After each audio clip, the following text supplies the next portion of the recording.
Hey there, I'm Manal Kahi, and I want to start today's show with an important question. How are you? Really? If I hear the word pivot one more time or see another Friends meme about pivoting the couch, I'm going to lose it. Yeah, I think 60% of restaurants are either closed or temporarily closed. It's a lot. I'm also concerned. I just wonder when we'll be able to travel again. We had to cancel our travel program last year. It's very sad. Who's lived through this long of a pandemic, Because I thought COVID would only last for like a month. It's a question we say, but don't really take the time to check in. So today I ask us to pause on this a bit longer and ask, now that we've been a year in the pandemic, how are you truly doing? Hi, welcome to Dear Workplace by InnovatorsBox, where I study trends, changes, and challenges with people at work. I'm your host, Manal Kahi, and in this first episode, I want to study how the pandemic made us rethink what is normal or possible at work. Let's start with our days. How much of what you do today changed? Traditional talk therapy, which is someone coming into my office, sitting in my space, or a family coming into my office, and I'm doing direct face-to-face therapy, obviously pre-COVID and post-COVID, right? Well, first, the pandemic as a leader that touches a lot of youth, it's really stretched us to think innovatively on how we can really address issues in our youth, to keep them engaged, to really keep them engaged in positive activities. That's my friend Jeanie Chang, a therapist in Raleigh, and Derrin Slack, ProAct Indie founder in Indianapolis, who used to do all their work in person. And like them, my world flipped with the pandemic too. As a workplace creativity expert, I used to travel weekly for InnovatorsBox. Some days, I'll forget which city I was in because I moved 3 time zones in a week. I would plan my months around conferences, client projects, because I truly thought building meaningful relationships and people development needed in-person engagement, and that it wasn't possible to do it online, which is why I didn't even have Zoom until March 2020. Now, I'm humbly amazed at not just how much I can do, but also how deeply we can still connect online when we intentionally foster that space.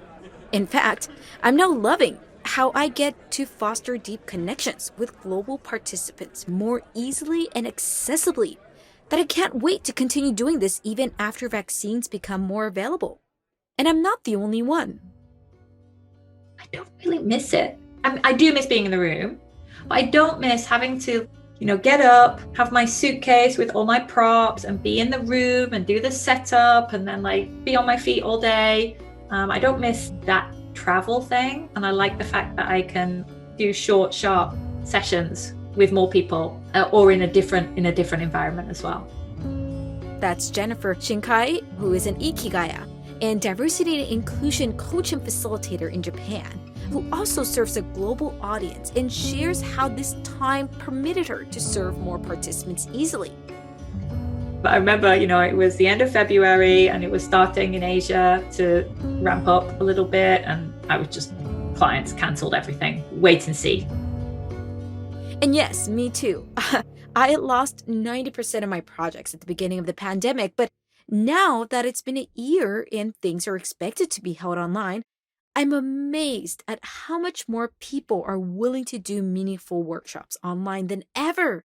And of course, more experts like myself honing the craft to be able to create those offerings. But it's not just there. How we work changed. And if we take a moment to think about it, it's pretty incredible how just a year ago, many of these things we would have not even thought how we can do. Professionalism changed.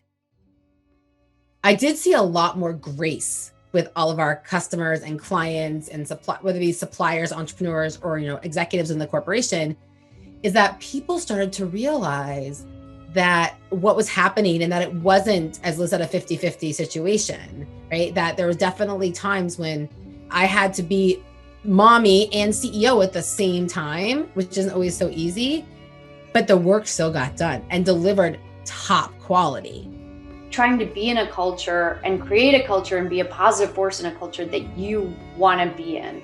All these things we've taken for granted, that work has to be from 9 to 5, that you come into an office and a manager looks over your shoulder until you're done with your work and then gives you a performance review. You know, all of those things, like, let's give ourselves permission to rethink what this can look like.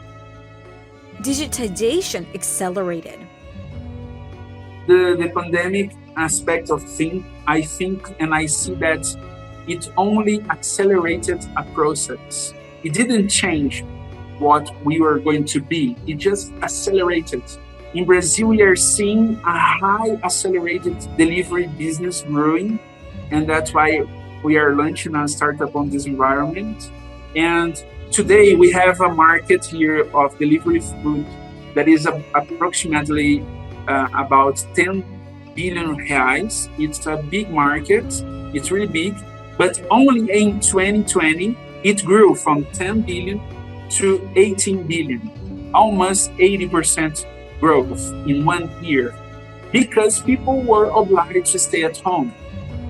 And how we imagine how we deliver goods changed for good. So with COVID, I had mentioned we had been doing catering primarily from 2015 until March 2020. We still do a bit of that. Come COVID, March 2020, we got 100% cancellation of all of our revenue streams, basically catering, within the matter of a couple of days. So within a week, we had to completely reinvent our business or just shutter and go. What we did actually, and knowing, again, we're a team of entirely, refugees and immigrants. Everyone has already built their lives 3-4 times over. So restarting a business from scratch was not necessary. I'm not going to say it was easy, but it wasn't the hardest thing to do. So within a week, we took our best sellers from catering, repackaged them, repurposed them, put them in a box, and we started delivering those boxes directly to our customers' homes versus delivering them as catering set up to their office. I say it as if it were an easy thing, but everything, the whole mechanism changes, right? The delivery infrastructure, the system, the communication channels, the marketing, the sales, everything changes.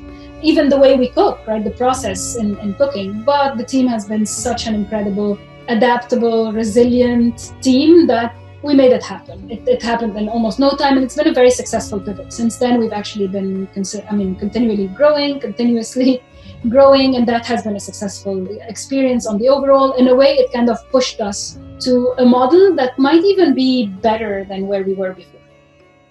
That's my friend entrepreneurs, Liz Whitehead, Heather Koch, Diego Rhoger, and Manal Kahi in 4 cities in the United States and Brazil. But it's a sentiment that probably everyone in the world resonates with. Change. Some good and some bad, and some bringing a different part of us.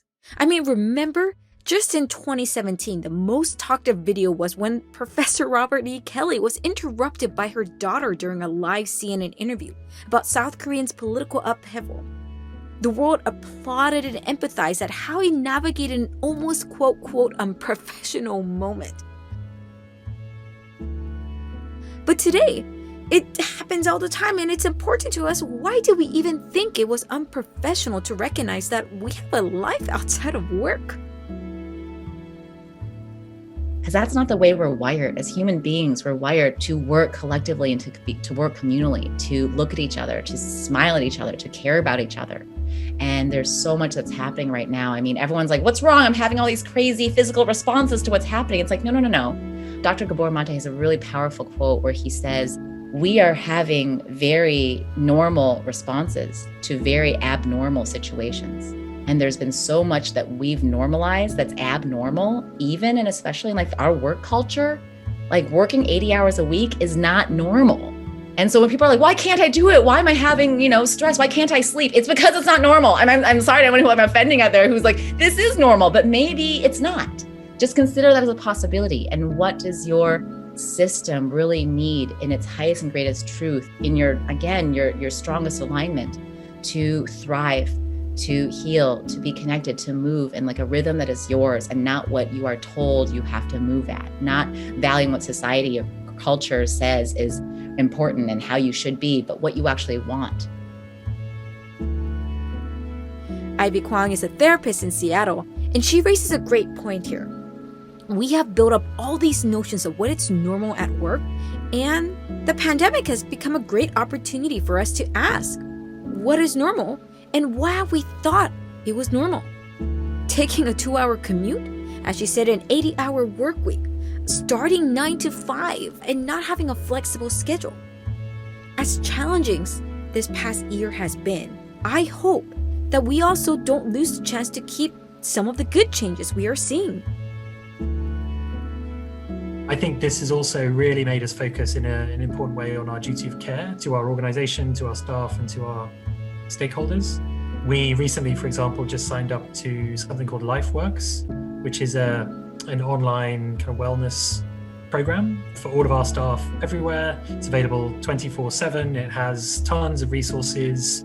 But of course, there are challenges. Keeping the culture alive, keeping the momentum up in these times is really difficult. So we're trying to find new ways to do that. We now set up kind of wellness email newsletters within the organization every couple of weeks. We're having a lot more intentional meetings of different people within the organization and team meetings, and just trying to connect to each other in all sorts of new ways virtually, which are challenging. And I think that's the elements of all of this that no one seems to have quite worked out. How do you recreate the magic of in-person? That's my friend Blair Glencorse from Accountability Lab, who has a nonprofit of 120 employees in 13 countries, serving thousands of lives. He's someone I know who's always been ahead of the curve in how he supports his team. But it's super exciting how this time made him to decide to focus on mental well-being as we rethink what is normal at work. So for today's insight, I'm curious to hear your thoughts. How has what you thought was normal changed during the pandemic, and for good? While we still have a lot of learning and challenges to navigate, how can we ensure we walk away with the good lessons we learned? So I ask you again, how are you? And how are you rethinking what is possible at work? Before we simply say, I can't wait to get back to the office or live post-pandemic life, what is one thing we can appreciate more from this time that we should cherish? Thank you for listening to Dear Workplace by InnovatorsBox. I'm your host, Monica Kang.